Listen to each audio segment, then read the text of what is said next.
Welcome back guys to Real Mobile for a new video on my Smart 450 2006.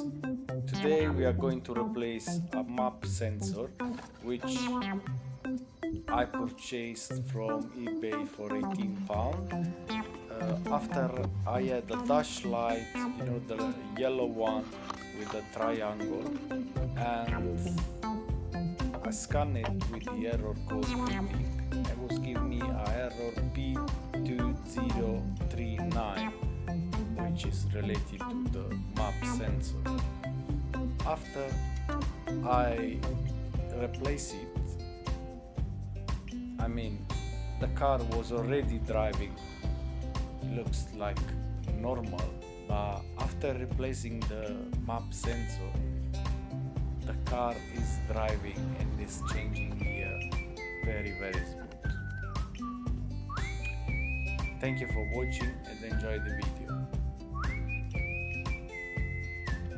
Please, if you not subscribed, subscribe now. Is it for free? It will be very helpful for the channel.